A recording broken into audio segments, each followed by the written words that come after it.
eu comecei a sentir que eu não tinha mais futuro ali. Porque eu já estava entrevistando as mesmas pessoas de novo, não tinha mais gente nova para vir. E eu comecei a entender que, mas daí não precisa ser tanto talk show, pode ser mais game show, faz umas coisas fora. E eu comecei a achar que eu estava perdendo ali a essência da coisa. E eu tive uma percepção até antes de estourar os podcasts, por exemplo. Então, imagina, eu tava vendo, todo mundo tinha um talk show, começou uma coisa que tava... Talk show que era uma coisa tão... caramba... Todo mundo tava com um talk show. Eu falei, cara, eu acho que tá na hora de eu ir embora. Eu ainda tinha um ano de contrato. Eu fui até o final do ano e tinha mais um. E aí eu fui conversar lá com o Marcelo. E aí falei, ele até falou, mas você quer mais dinheiro? Eu falei, não quero, nem me oferece mais pra mim tentar. Eu falei, não, eu só acho que eu não vou mais fazer um programa bom ano que vem. Eu acho que eu vou perder. E eu não quero fazer porque tem que fazer. Eu não quero fazer por dinheiro. Eu quero fazer porque aquilo é legal, porque eu gosto daquilo. E foi super legal, a gente encerrou a parceria, mas super bem, assim. Mas eu terminei o programa e foi isso, assim que virou o ano, começaram os podcasts, as pessoas começaram a todo mundo dar entrevista. Porque tem isso. Antigamente o Jô, sei lá, a Fátima Bernardes só daria entrevista no Jô. Entendeu? No máximo na Ana Maria Braga ela iria de manhã. E olhe lá. Ela não falaria. Hoje em dia... A Fátima Bernardes, e ainda bem, porque democratizamos e tal, ela dá entrevista em qualquer podcast que ela pode ir, ela fala, sim. Ela pode, né, então... Mudou isso. Mudou.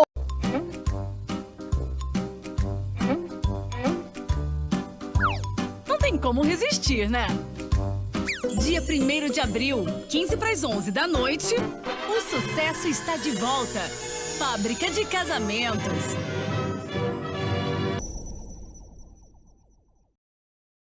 A Glória Pires. Quem deve ganhar melhor filme? Ai, que pergunta difícil. Eu não sou boa de previsão. Não, mas qual o seu preferido? Eu adoro Trumbo. Nossa, que desempenho fabuloso. O favorito é o documentário sobre a Amy Winehouse. Você gostou desse documentário? Adorei. Muito Muito bom, né? tocante. Triste, né? Muito triste. Muito triste. Mas, assim, importante, né, também. Para quem não é do ramo, entender o tamanho que isso tudo pode ter, né? O que é ser famosa, derrocada. Você acha que Lady Gaga leva essa? Não sou capaz de opinar. Vocês não têm noção que quanto que eu perco de publicidade. É muita coisa que eu perco de publicidade. Por causa de quê? Porque a música não é autorizada. Então, sendo assim, a Tati não pode trabalhar. Só pode trabalhar se ele autorizar. Porque realmente, Boladona é o carro-chefe da minha vida. Mas não é que me colocou no topo não, tá? Só consagrou minha carreira. Entendeu? Olha o CD do Boladona quando chegou e quantos outros chegou antes. É muito fácil, né? É muito fácil você estar com as pessoas que só quer sugar. Porque eu não tenho 2 milhões de ouvintes. Só Tati caiu o barraco. Eu não tenho 10 milhões de seguidores. Queria, claro que eu queria, mas também não compro. Quem tá lá ou pra saber da minha vida porque realmente gosta de mim. Então, assim, tu tem noção de quanto a gente perde de trabalho? Porque todos os trabalhos tem que ser a Boladona e a Boladona nunca é autorizada. Por que nunca é autorizada? Porque ninguém perde, todo mundo ganha. E outra coisa, eu não sou a autora da música. A autor da música Boladona é meu irmão. E alguém citou ele? Ele que é o dono da música. Não é a letra? Não é o produtor? Não é o MC? Não é o produtor? Porque não pode ser o autor. Aí todo mundo esqueceu de quem fez a música, né? Aí querem falar de quê? De quem produziu? Eu sou muito grato, sempre agradeci. Só não vai ser em rede nacional porque vocês querem. Mostrando na prática. Só quem vive de internet é quem pode sustentar ela. Então, mesmo, gente, de coração mesmo, primeiramente agradecer a Deus, né? 28 anos aqui. E eu exalto ele no palco, né? Porque vocês também gostam de desdenhar quando eu falo Jesus me botou, o nego acha porque eu canto as músicas que eu canto que Deus não tá comigo, né? Então, assim, agradecer meu público que me abraçou, a comunidade que me abraçou desde o começo, LGBTQIA+, que me abraçou e abraça até hoje, meu público em si, idoso, criança, quem gosta, gosta. Obrigada por tudo, que se não fosse vocês, tá vendo aí, que eles se reúnem pra acabar com a nossa carreira, né? Eles se reúnem até pra cavar a cova, mas aquele que cava é eles que vão cair. Bíblico! Responde uma coisa aqui rapidinho. Você sabe quem era a presidente da Comissão do Direito das Mulheres no ano passado? E no ano retrasado? No anterior? Você sabe o que essa comissão faz? Você sabe como foi feita a eleição? Você sabe o que eles debatem lá dentro? Você sabia que essa comissão existia? Ou você está preocupado com isso só agora que foi uma mulher trans que assumiu? Você está lutando pelo direito das mulheres? Você, sendo homem, sendo mulher cis, você está fazendo alguma coisa pelo direito das mulheres? Aí agora, qual é o problema de uma mulher, seja ela trans ou não, estar fazendo isso e estar presidindo uma comissão que você nem sabia que existia? Para de querer disfarçar seu preconceito. Para de falar que a pessoa que tá lá não tá te representando. Ela tá te representando melhor do que a tua vizinha que não faz nada. Do que às vezes a sua mãe que tá sendo preconceituosa com você dentro de casa. Com a sua sogra que fala mal de você. Ela tá lá lutando pelo teu direito, independente se ela nasceu mulher ou não. Ela tem vivências, a vida dela não precisa ser igual à sua pra ela lutar pelo seu direito. A vivência do outro nunca vai ser igual à sua. A vivência de uma mulher cis preta não é igual à vivência de uma mulher cis branca. Não é igual à vivência de uma mulher trans. Mas são vivências de mulheres. O importante não é a vivência dela. O importante é ela estar lá lutando pela gente. Então para de ser preconceituosa. Para de ficar destilando esse teu veneno aí enquanto tem gente querendo lutar por você. Você tendo dinheiro nunca vai fazer parte da elite. Sempre será pobre, preto e favelado. Mas quem te disse que eu quero fazer parte de alguma elite? A minha elite foi construída dentro da favela, subindo e descendo comunidades para poder fazer cabelo por R$30. Minha mãe trabalhando na praça para poder vender cachorro quente para me sustentar. Meu pai sendo pedreiro. E eu tenho muito orgulho disso. A minha elite sabe qual foi? Foi atendendo dentro do fundo do quintal da minha avó, que hoje eu consigo vender meus produtos para dentro e fora do Brasil. Consegui construir meu império. Cursos online vendendo para o mundo inteiro. Entrei dentro do programa da Globo, contei minha história para o Brasil inteiro. Essa é minha elite. Minha elite é fazer minhas dificuldades se tornar minhas maiores oportunidades. Não existe elite maior do que você conseguir mostrar para as pessoas que você venceu na vida. E é isso que está te doendo. Que eu não faço parte da elite, mas mesmo assim Deus não deixou de construir algo grandioso na minha vida. Sabe qual é o problema? É que vocês acham que a gente negro tem que ficar em lugar de superserviência. Se a gente não tiver um lugar para servir vocês, a gente não faz parte da elite. Mas vocês vão ter que aceitar preto, pobre e favelado no topo. Sim. Então, presidente, eu tenho uma história aqui. Você trabalhou aqui também? Queria contar pro senhor. Vamos lá. Essa história começa com meu pai, que na década de 70 vem para esse hospital como servente contratado. E aí aqui encontra pessoas que estimulam ele a estudar. Ele queria ser médico, só que naquela ocasião não tinham as políticas públicas, né? Pessoas como nós, pobres e pretas, impossível entrar numa faculdade de medicina. Ele mudou a rota, foi fazer enfermagem, passou para o concurso do Ministério da Saúde, se tornou enfermeiro desse hospital, trabalhou 30 anos aqui e passou o sonho dele para mim.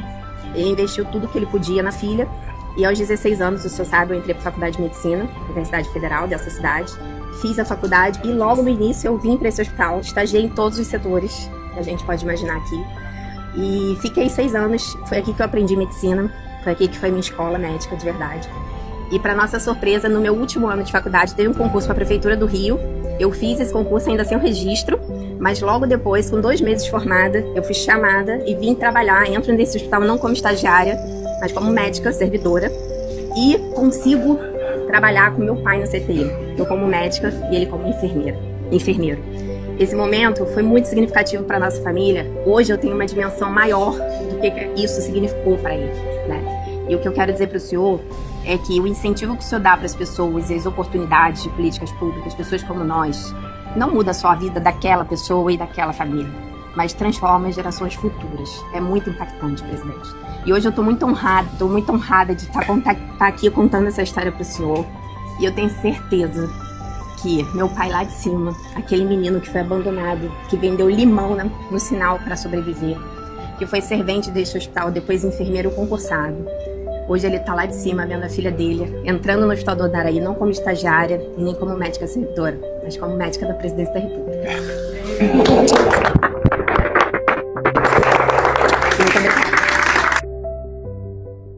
Eu soube tudo de uma vez. Clarissa foi morta pelo namorado. E o quê? Tipo, primeiro uma perplexidade. Não, Clarissa, peraí, como assim? Ninguém sabia de nada? Começaram todos os questionamentos. Mas como assim? Ninguém sabia o que aconteceu. Ele bateu antes.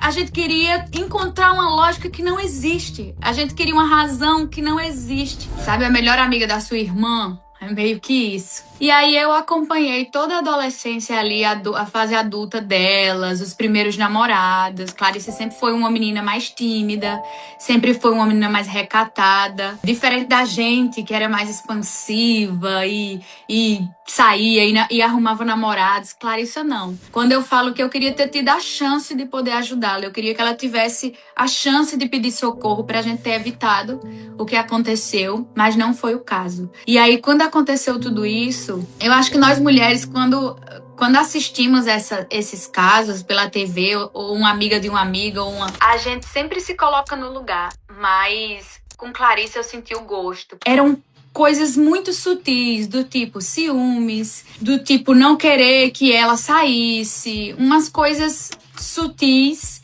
mas que já eram perceptíveis. E a única vez que ela falou foi: ele é muito bravo, ele é muito estressado, ele é muito ignorante. E me senti muito impotente não poder ter evitado isso.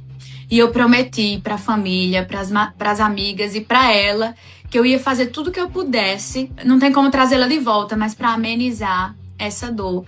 Que o poder, né, social que me foi dado iria servir pra alguma coisa. Então, desde esse dia 1, eu busco todas as formas possíveis de me engajar nessa causa. E eu tô muito emocionada. Eu tô aqui hoje pela minha amiga Clarissa, que foi assassinada com 36 facadas.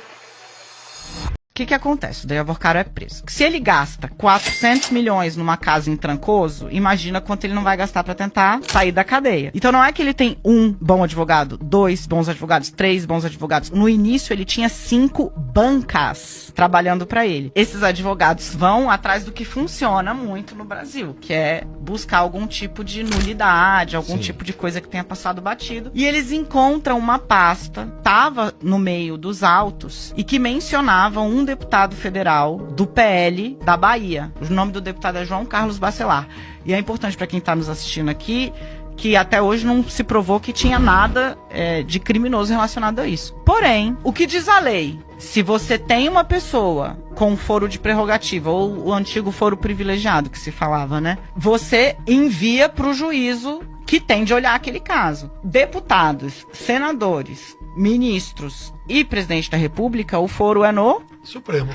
Aí os advogados que encontram uma menção sacam, vem e falam: Supremo Tribunal Federal, estou aqui protocolando para vocês o meu pedido para que esse caso suba, porque tem um deputado federal que está mencionado aqui e tá rolando na Justiça Federal essa parada. Meu cliente já foi até parar na cadeia. O Vorcaro é solto, justiça seja feita, muita gente faz essa confusão, pela Justiça Federal, que afrouxa, tira da cadeia e bota ele de tornozeleira, inclusive sob o argumento de que ele corria risco de vida, né, preso.